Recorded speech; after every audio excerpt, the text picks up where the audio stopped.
Every eye was on me. The council chamber had gone quiet, the dangerous kind. Then a hand closed around my throat. Gasps rippled through the room. I froze as the Alpha King stepped in behind me, his chest hard against my back, his grip firm enough for them to see, gentle enough for only me to feel. His mouth brushed my ear. Act like you're mine. My heart slammed. If they believed him, I would live. And if they didn't, his fingers tightened, and no one in that chamber dared to speak. Chapter 1. I stood hand in hand with the Alpha King, still reeling from what he had whispered in my ear. His grip never loosened as he stared down the council, daring any of them to challenge him. No one spoke. Then he turned and, without a word, led me out of the chamber. The doors closed behind us, heavy stone swallowing the council's murmurs, but my pulse didn't slow. His hand remained wrapped around mine, firm, claiming, as we moved through the hall. Every step echoed too loudly against the floor, each one a reminder that I was still being watched. Guards lined the walls. Their eyes followed us. Some curious, some wary. None intervened. I didn't say a word, afraid that if I did, he might change his mind and hand me back to them. What I was being accused of was grave enough that, standing before the council, I had been fully prepared to die.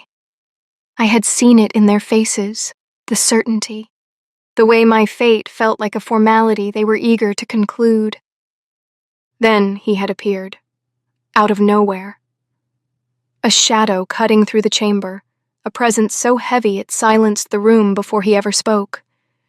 And when his hand closed around my throat, when his breath brushed my ear and he whispered those words, the entire world had shifted. Act like you're mine. I hadn't known whether to breathe or freeze. I still didn't. We reached a crossway in the corridor, and suddenly he stopped. My heart stuttered. This was it. This was where he let go. If his hand slipped from mine now, I wouldn't make it 3 steps before the guards moved. I could feel it, the way the air tightened, the way the shadows seemed to lean closer. The council might be behind closed doors, but their authority wasn't. His grip tightened slightly. Not painful, deliberate. When we reached a corner of the hall, far enough that the guards were out of sight, he released my hand. Then he spoke. Do not for a second think you are safe. He lifted my chin, forcing my gaze up to his. I kept you alive for a reason, little flame. And then he turned and walked away. I stood there, heart hammering, the echo of his words burning through me. Little Flame. Only one thing had ever earned me that name, which meant he knew what I was accused of. The memory hit me without warning. Firelight. A courtyard. A voice I trusted saying my name like it meant nothing at all.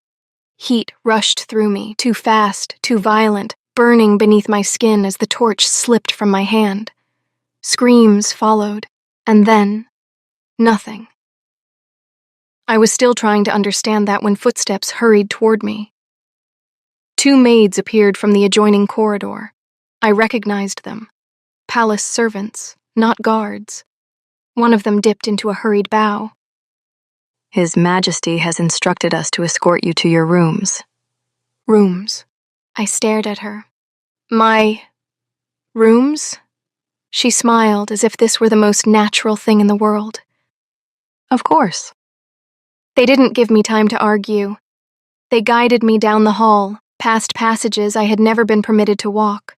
The stone beneath my feet grew smoother, the torches brighter, familiar in a way that made my stomach sink. The East Wing, the Alpha's wing. I slowed, dread curling tight in my chest. I had stood before the council for a reason. I had done what they accused me of. So why had he saved me, and why, of all places, had he put me here? I was jolted from my thoughts when the maids finally pushed open a door. What I saw made me gasp. The room beyond was unlike anything I had ever imagined. A vast bed dominated the center, draped in dark fabric and crowned with a carved canopy that reached toward the ceiling. Sheer curtains hung from its edges, pale and whisper-thin, stirring faintly in the warm air. The floors were polished stone inlaid with gold veining, soft rugs layered beneath bare feet. Tall windows lined one wall, their curtains drawn back just enough to let the last light of day spill across the room in amber streaks. This was not a guest chamber. This was a chamber of power. I turned slowly, disoriented, my gaze catching on a heavy table set with crystal decanters, a fireplace already laid with fresh wood, and a wardrobe carved with sigils I didn't recognize. Every detail felt deliberate, claimed. I looked back at the maids, my pulse roaring in my ears. "You must be mistaken," I said. "This can't be my room." One of them blinked, genuinely surprised. Of course it is. I shook my head and took a step back toward the open door, panic tightening in my chest. "No, there's been some error. I don't belong." This is the room the Alpha King instructed us to prepare. The first maid said quietly. I froze. For his guest, she added. I turned fully then, dread crawling up my spine. "I'm not his guest." Her expression tightened, just slightly. He would punish us severely if you do not comply. The second maid spoke before I could respond. "We were also instructed to clean you and see that you are properly prepared." Prepared. For what? I asked, my voice barely steady. They didn't answer. Instead, they guided me deeper into the chamber, through an archway I hadn't noticed before. Beyond it lay a bathing room carved from pale stone, steam already curling from a sunken tub filled with clear water. The scent there was stronger, soap and herbs, and something soothing that made my muscles ache with sudden exhaustion. I didn't resist when they helped me undress. I barely had the strength. They washed me carefully, thoroughly, as if removing more than dirt. My skin warmed under their hands as I sank into the bath, the water lapping gently at my shoulders. For a moment, just one, I let myself breathe. The scent of the soap clung to me, grounding, almost unreal. When they were satisfied, they dried me swiftly and began to dress me. Layer after layer, fabric softer than anything I had ever touched. They fastened clasps, smoothed seams, adjusted the fall of the cloth with practiced precision. Rouge warmed my cheeks. Jewelry followed, delicate chains at my throat, weight settling against my collarbone, cool metal brushing my skin. By the time they were finished, I scarcely recognized the girl staring back at me from the mirror. The dress was a deep, rich green, the color of forest shadow and flame-touched leaves. It clung where it should and flowed where it was meant to, moving with me like it had been sewn for my body alone. My hair had been curled and pinned, framing my face in soft waves. My eyes looked brighter, sharper. To think that days ago I had been a maid of the lowest rank, forbidden even to step into the East Wing. Hours ago, I had stood before the council, prepared to die for the fire I had caused. And now... You look beautiful, one of the maids said softly. I didn't answer. Because as I stared at my reflection, standing in the Alpha King's wing, dressed as something I had never been allowed to be, only one thought burned through me, hotter than any flame I had ever summoned. If this was mercy, I feared what he intended next. Chapter 2. The maids left soon after, informing me that I would be summoned for dinner once I had rested. Someone, they assured me, would escort me. The door closed softly behind them. I stood there for a long moment, alone in the vast silence of the chamber, before finally sinking onto the edge of the bed. The mattress dipped beneath my weight, impossibly soft, swallowing me whole. It felt wrong to rest here, wrong to exist in a place like this at all. I lay back and stared up at the canopy above me, my thoughts spiraling. How had I ended up here? I didn't even know how the flames had erupted. only that by the time I understood what was happening, the courtyard was already burning, and I was standing at its center. That day, I had been heading toward the kitchens to fetch clean linens for the evening meal. The corridors had been poorly lit, the torches along the walls burned low, so I had taken a small oil-soaked wick with me, its flame steady in my hand to light the way. The kitchens lay beyond the open courtyard. As I crossed the stone threshold, I heard voices, soft at first, intimate. I slowed, instinct prickling, and stepped into the shadow of a column. 2 figures stood near the fountain at the center of the courtyard.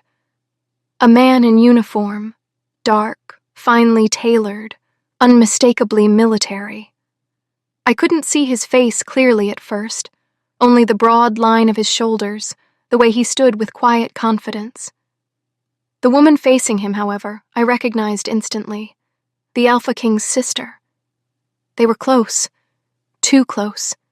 Her hands rested on his chest, his head dipped toward hers. They were kissing, unashamed, unhidden. I turned to leave.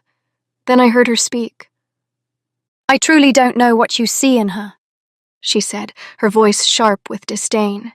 "You're a general in the king's army, and she's nothing but a lowly maid." I froze. There was only one general. My breath caught painfully in my chest. No, that couldn't be right. Perhaps there was another. Perhaps I was mistaken. Perhaps the shadows were playing tricks on me. Then the man laughed softly. "You know I'm only with her because she's my mate," he said. "but she's not worthy of me. The words struck like a blade. She's a maid. She has no power. Sometimes I wonder if the moon goddess was in her right mind when she bound us together." The world tilted. He shifted, stepping into the light. And I saw his face. Taryn. My mate. The only person I had ever trusted. My heart slammed violently against my ribs, my face burning with shame and disbelief. Maybe he was only saying these things to earn favor with her, to impress her. Maybe he didn't mean... "I've never loved her," he continued easily. "and I never will." Something inside me shattered. I don't remember gasping, but the torch slipped from my fingers, clattering against the stone. The flame flared as it struck the ground. At the same moment, heat surged through my body, violent, uncontrollable, rushing through my veins and into my bones. It burned beneath my skin, hotter than anything I had ever felt. The oil-soaked wick fell from my hand. It landed against the fallen torch, and the fire exploded. Flames raced across the courtyard stones, licking up the banners, climbing the walls with terrifying speed. Someone screamed, then another. The heat roared, alive and furious, feeding on itself. I stumbled backward, staring in horror as everything burned. The courtyard, the banners, the night. And at the center of it all, me. For a moment, I stared at the carnage I had caused in a moment of shock and carelessness. I couldn't understand how a fallen torch and an oil-soaked wick could have spread the fire so far, so fast. Then the smoke reached my lungs, and everything went black. I woke in the dungeons. My throat burned as I coughed, my head pounding, my body aching and exhausted. The air was damp and stale, the stone beneath me cold. Chains rattled somewhere nearby. I didn't know how long I had been there. Days passed. Then I was dragged before the council. They said I had committed arson, that I had endangered lives, especially that of the Alpha King's sister, Princess Aliera. I pleaded my case. I told them I had dropped the torch and the oil wick in shock after witnessing my mate with another woman. I didn't tell them that the other woman had been Princess Aliera. They wouldn't have believed me.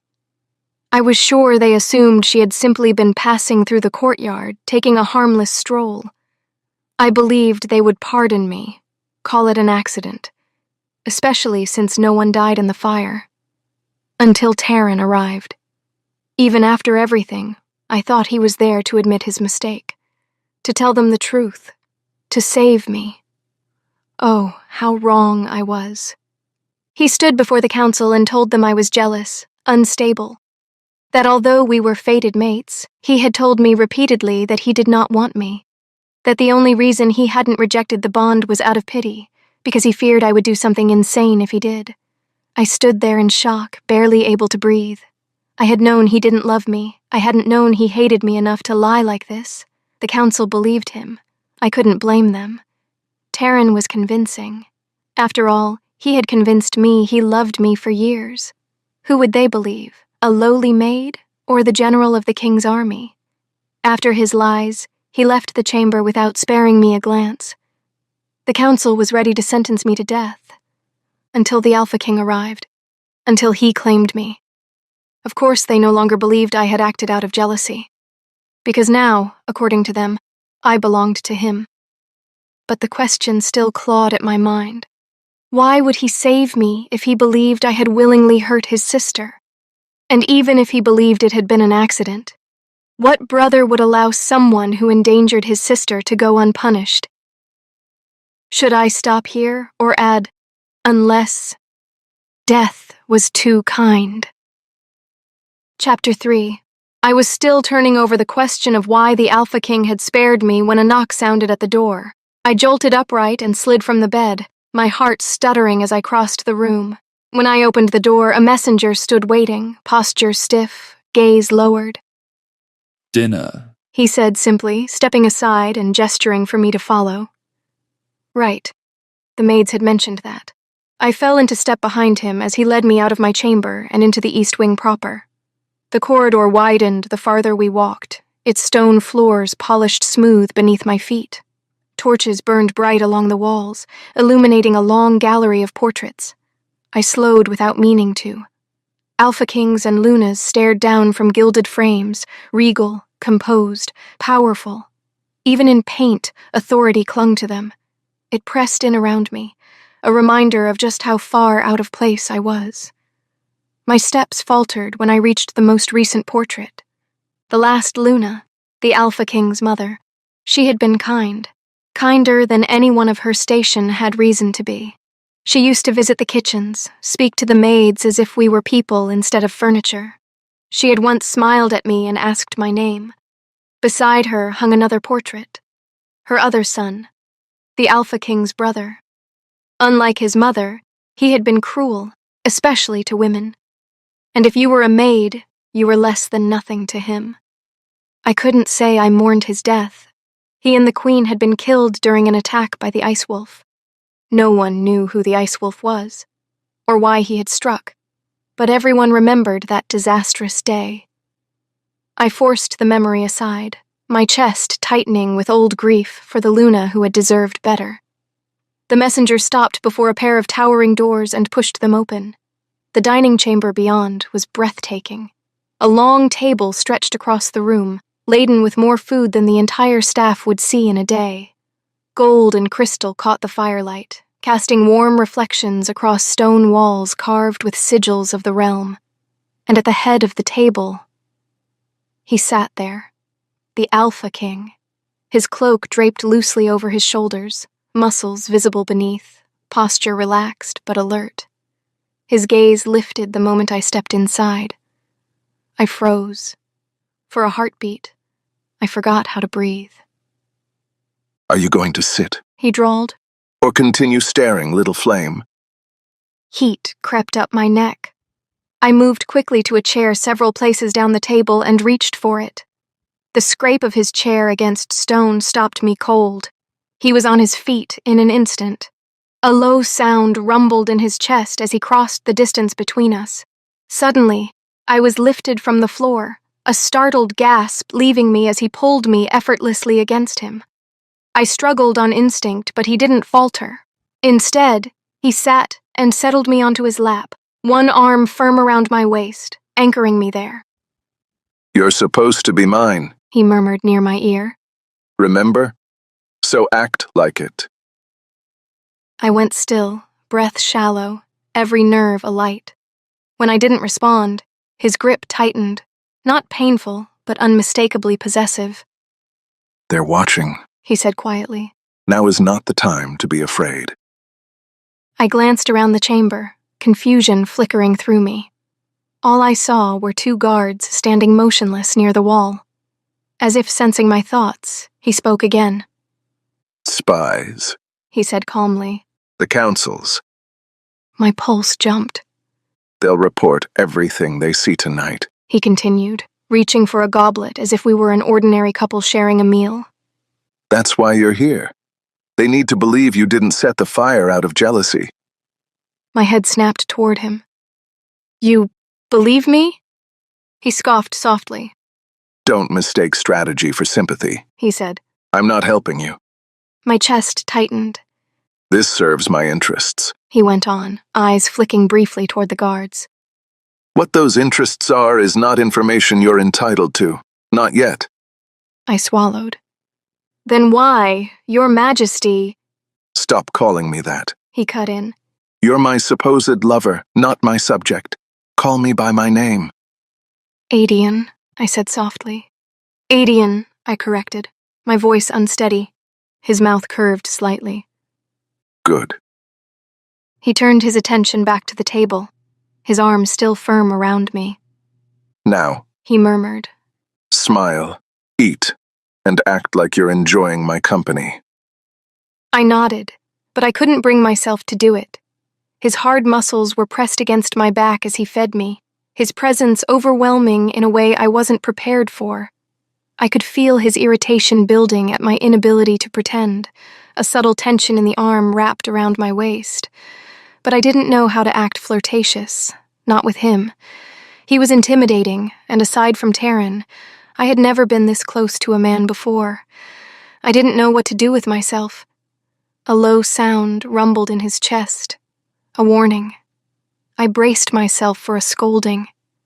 Before he could speak, a familiar voice cut through the air. Brother, is there a reason why? The words died abruptly.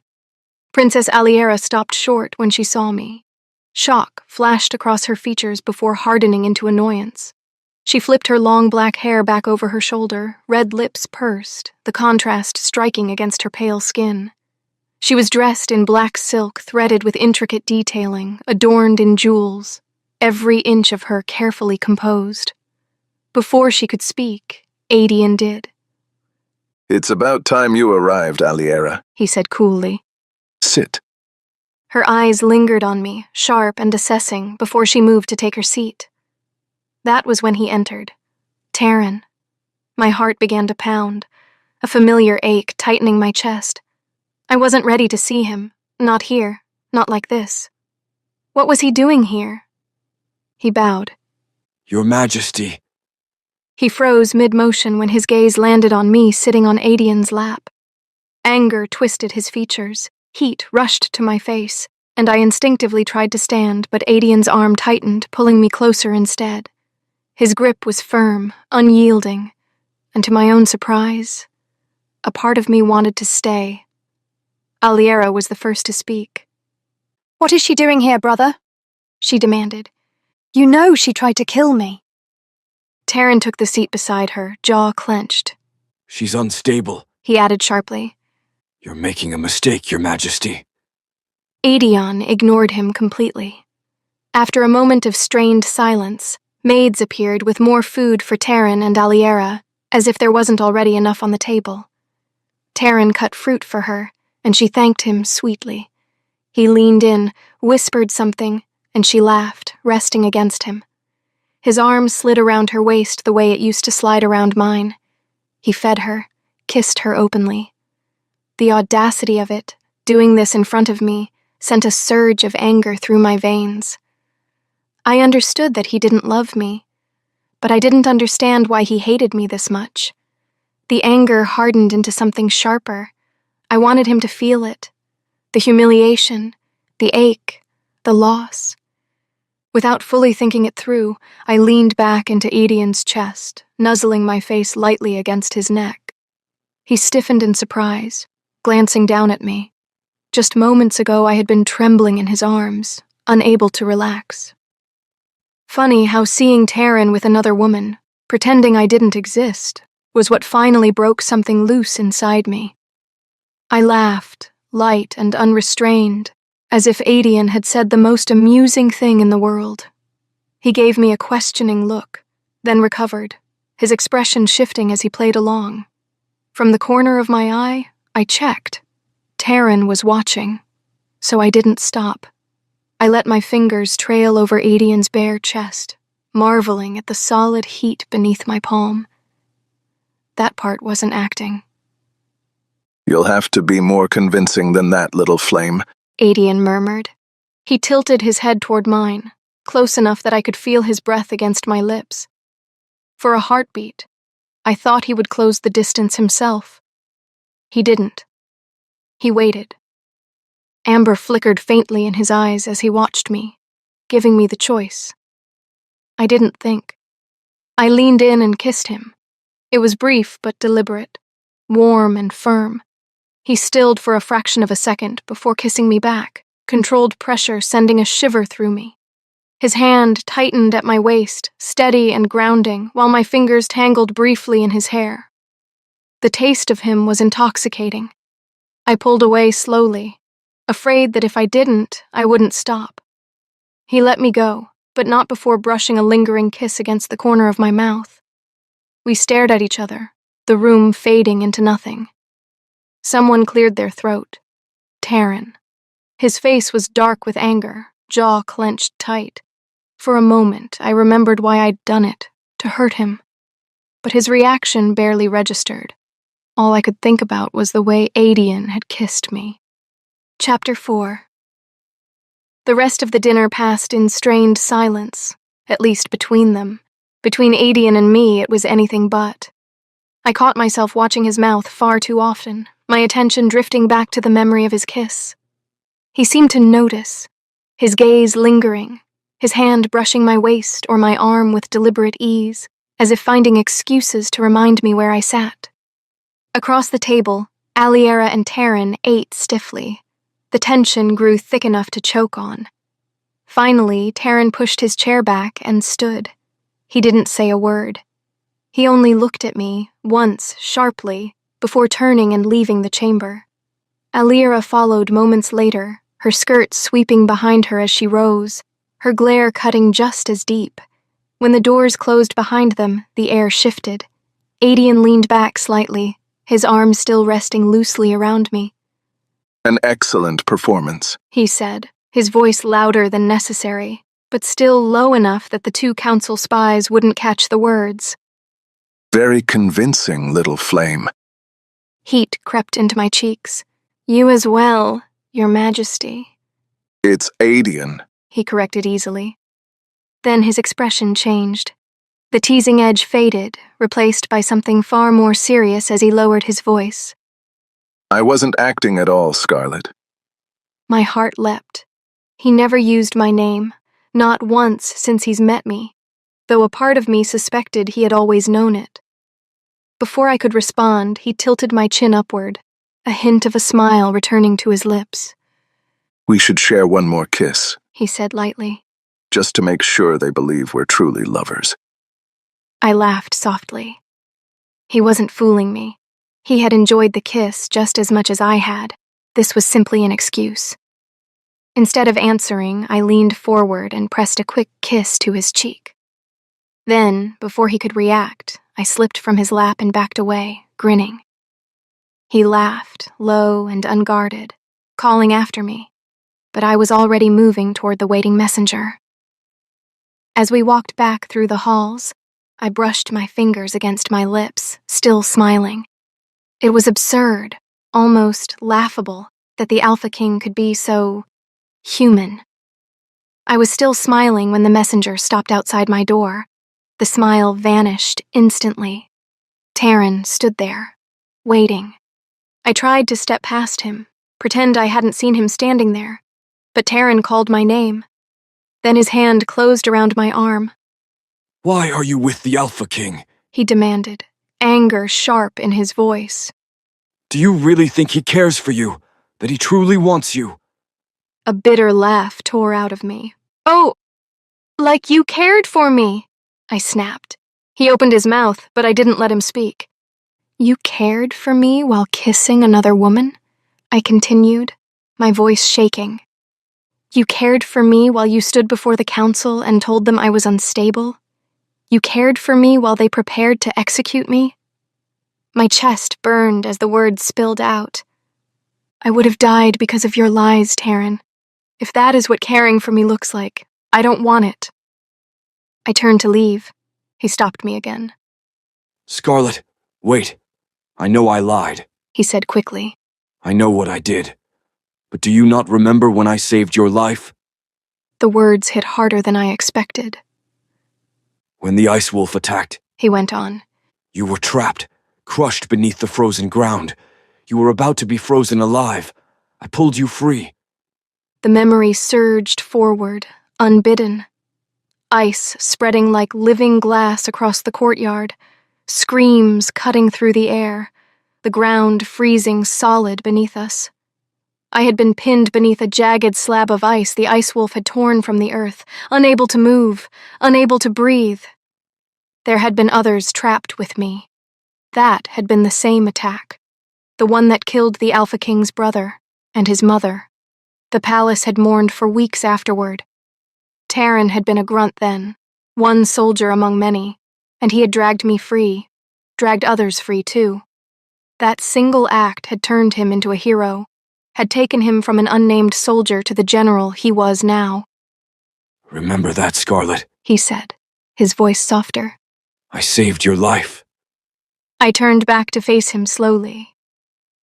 You may have saved my life once, I said, my voice steady despite the ache tightening my chest. But that day in front of the council, I met his eyes. You took it, and this time someone else saved me. I didn't wait for him to answer. When I walked away this time, he didn't stop me. But what stopped me was movement in my peripheral vision. 2 figures stepped into the corridor ahead. The guards from the dining chamber, the ones Adian had warned me about. For a heartbeat, I thought they were coming for me. But they walked straight past and stopped beside Taryn instead. He stiffened. Confusion flickered across his face before he straightened, slipping seamlessly into the commanding posture of a general. Can I help you, troops? He demanded. One of them spoke. General Taryn Hollowood, He said evenly. you are to be brought before the council on charges of lying to the council. The color drained from Taryn's face. No, He snapped. you don't understand. They didn't let him finish. They seized him, ignoring his shouted threats and commands as if they meant nothing. I stood frozen as they dragged him down the corridor, his voice echoing off the stone until it vanished completely. And in that moment, I understood. The spies had followed us. They had listened. They would take him before the council and repeat every word they had heard. I watched as Taryn shouted and struggled, his threats echoing down the corridor. But they didn't release him. They didn't even hesitate. As he was dragged away, a cold realization settled deep in my chest. Someone had led them here. They hadn't come by chance. And it couldn't have been Adian. If he had summoned them, then the spies, and the council, would know he was aware of them, which would make the performance at dinner pointless, meaningless. And I wasn't naive enough to think that just because Adian had enjoyed kissing me, he wasn't using me. He had been honest about that from the start, and strangely, I found comfort in it. There were no illusions between us, no lies dressed as affection, so it had to be someone else, someone working quietly, deliberately, which meant someone else had set this in motion. The question was, who? Chapter 5. She performed beautifully. Every smile, every laugh, every calculated touch, and the kiss. Gods, the kiss. It wasn't timid. It wasn't accidental. She had chosen it, leaned into it, claimed it as much as I had. The heat of her lips lingered long after she pulled away, intoxicating enough that for a heartbeat I wanted to forget everything else and take her right there at the table. I wanted more, but I didn't. I couldn't afford to. Not when I was using her. Not when I had already crossed too many lines simply by wanting her at all. So I settled for light touches, a hand at her waist, fingers brushing skin just enough to sell the lie. Enough to keep the council convinced. Enough to keep me from doing something irreversible. I had noticed Scarlet long before tonight. Years ago, in fact, after my mother told me about her. Scarlet carried fire. She just didn't know it. Elemental magic was rare among our kind. Rare enough that most believed it a myth, a story told to frighten children. In my lifetime, I had only ever known of two who possessed it, Scarlet and the Ice Wolf. The thought of him made my jaw tighten. He had wanted one thing only, my throne. The day my mother named me Crown Alpha, he lost control. Rage consumed him, and he transformed in the heart of the palace, ice tearing through stone and flesh alike. I fought him with everything I had. When I finally brought him down, blood spilling from his throat as he lay dying, he smiled. And with his last breath, he cursed us. A slow, creeping curse of frost. That would affect my mother and several children. Frozen, not dead, but trapped in an endless sleep of ice. He had proclaimed that only a fire that burned bright and was rival to his ice that would be able to unfreeze them. The court believed they had perished in the attack. I let them believe it. The truth was far worse. They were alive. And before the ice claimed her completely, my mother had spoken to me. "There is a girl," She whispered. "a maid in the kitchens. She carries fire, and she does not know it." Scarlet.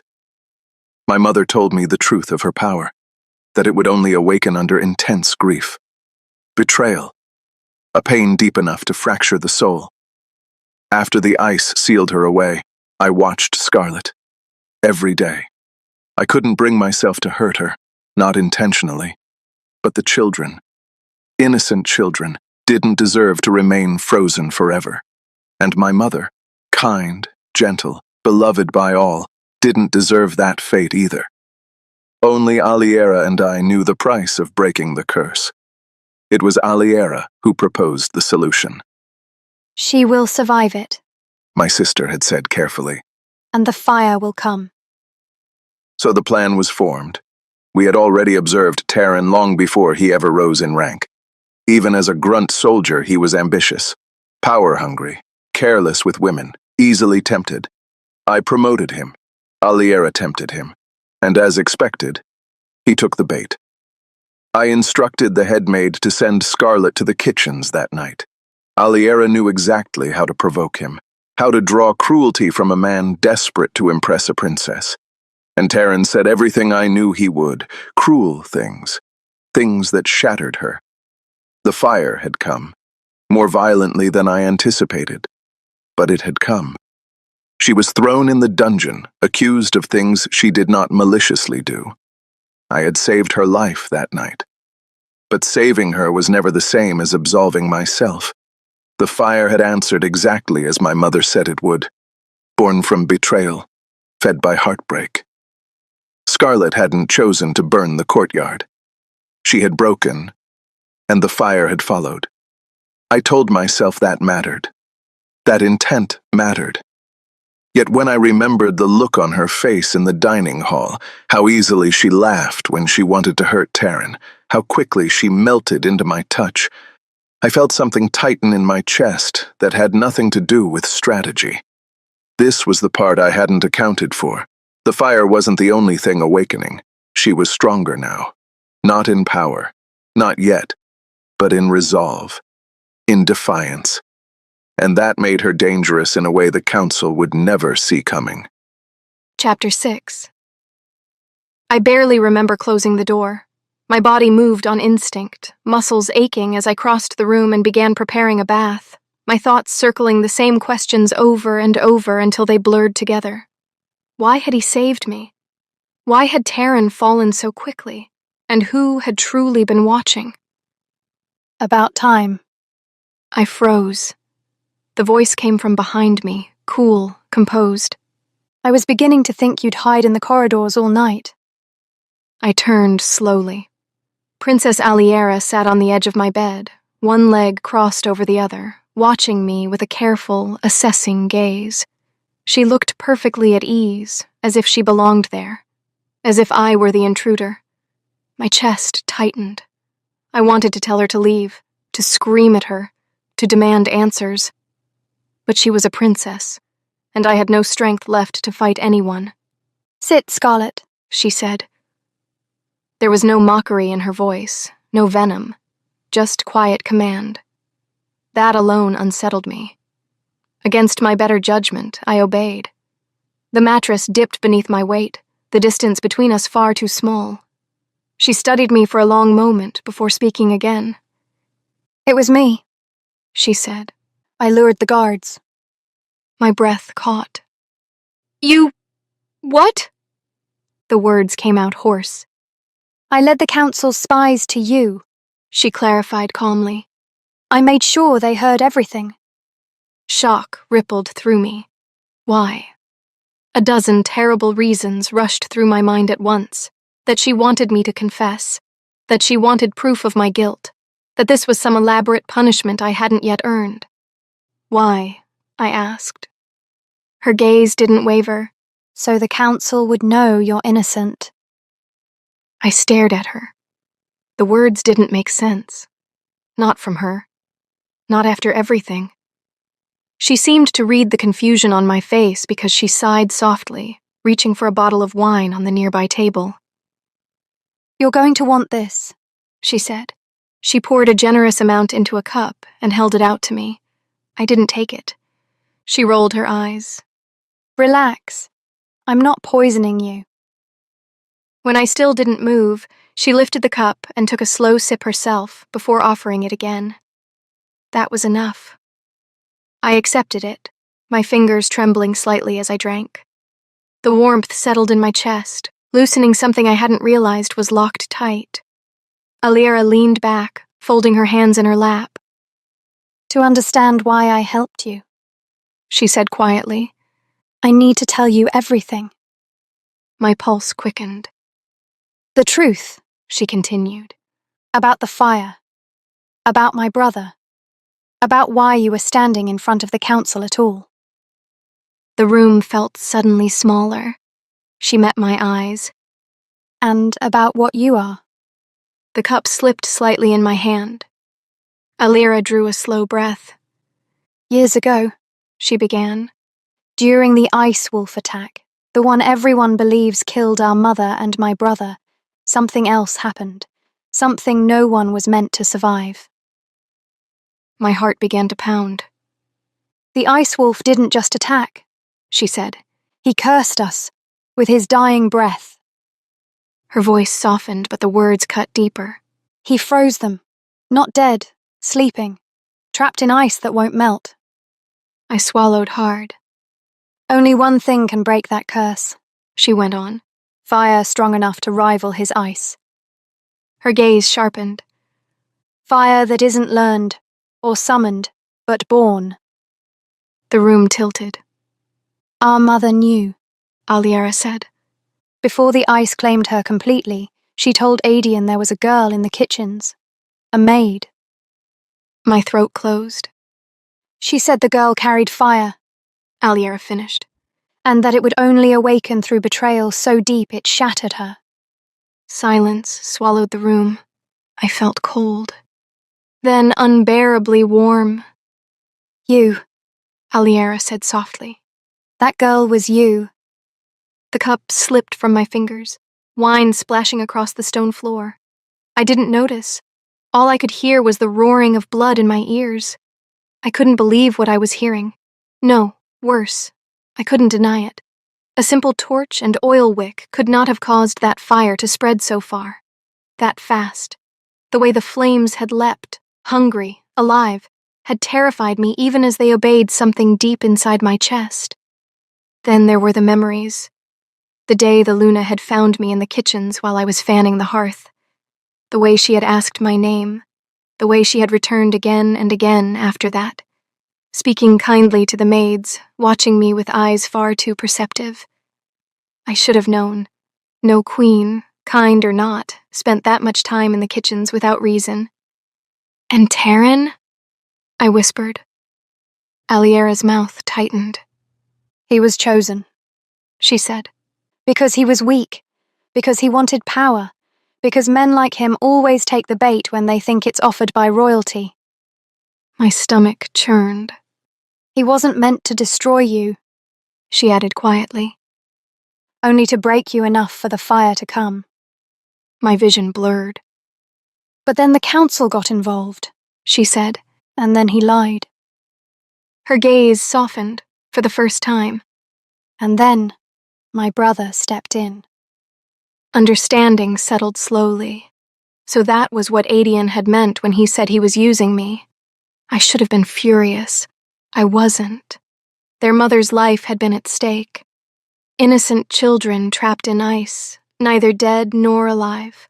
I would have used me too, without hesitation, if it meant saving them. And Adian had been honest with me from the start. He hadn't pretended this was kindness. If anything, he had shown me exactly who Terran was. But there was one thing I still didn't understand. Why did the Ice Wolf want Adian's throne? I asked quietly. Why did he believe it should be his? And how did your mother recognize what I am? Aliera smiled sadly, as if she had been expecting that question, as if she had hoped I wouldn't ask it. Because it was his, she said. My breath caught. The Ice Wolf, she continued softly, is my brother, Adian's brother, the one the world believes died that night. The room seemed to tilt beneath me. Our mother recognized your power, Aliera said, meeting my gaze without flinching, because she had seen it before. A chill ran through me. In her own son. Silence fell, and for the first time since the fire, I understood that I was standing at the center of something far older, far darker, and far more dangerous than betrayal. I wasn't just the spark. I was the answer. I was just about to tell Aliera that I would help them however I could, when the door opened. Adian stepped inside. His gaze swept the room in a single breathless second. His sister seated beside me, the spilled wine staining the stone floor. Then his eyes met mine. Alarm flashed across his face. You told her everything, He said quietly. He didn't wait for Aliera to answer. In 2 strides he was in front of me, lowering himself until he was kneeling at my feet. His hands closed around mine, warm, steady, reverent. I'm so sorry, Scarlet. He said softly. I swear to you, I will spend the rest of my life trying to make this right. My breath caught. I began. He shook his head, refusing to let me speak. What I did was cruel. He continued. I know that, and I will accept your hatred if that is what you choose. But understand this. If there had been any other way, any other path that did not lead through your pain, I would have taken it. His voice broke, not loudly, but honestly. I would never have chosen this if I had another choice. He started to say more. I didn't let him. I leaned forward and kissed him. Not softly, not carefully. It was deep and deliberate, my hands threading into his hair as if anchoring myself to something solid and real. I felt his sharp intake of breath, the moment of stunned stillness before he responded, slow, reverent, as if he were afraid this might vanish if he moved too fast. When I pulled back, his eyes were wide, searching. I rested my forehead against his. You showed me who Terran truly was, I said quietly. You never lied to me. You told me you were using me, even if you didn't tell me why. I pulled my hands free, only to cup his face. I understand, I continued. Your compassion for innocent children, for your mother, matters more than my pride, and I won't pretend otherwise. My voice didn't shake. So tell me, I said softly, how could I hate a man who would damn himself to save others? Adian closed his eyes, exhaling as if something inside him had finally broken loose. Behind us, Aliera stood. She didn't interrupt. She didn't smile.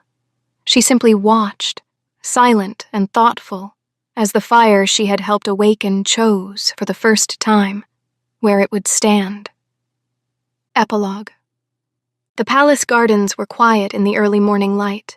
Frost still lingered in the shaded corners of stone, but it no longer felt oppressive, no longer alive. The air was warmer now, carrying the faint scent of blooming herbs and fresh earth instead of cold iron and fear. Scarlet stood at the center of the garden, barefoot in the grass, her palms open. A small flame hovered above her skin. Not wild, not destructive. Steady.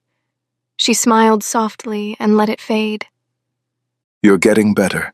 Adian said from behind her. She turned, laughter bright in her eyes. I'm not trying to burn down courtyards anymore. His mouth curved into a familiar smile, the one meant only for her. He crossed the distance between them easily, slipping his hands around her waist and resting his forehead against hers. No, He agreed. you're learning how to live. They stood like that for a moment, quiet and unguarded. The curse had been broken weeks ago. The ice had melted slowly, carefully, guided by Scarlet's fire, not grief-born this time, but willing, controlled, alive with hope instead of pain. The children had awakened first, confused but laughing, their breaths fogging the air as they clung to one another. And then, the Luna.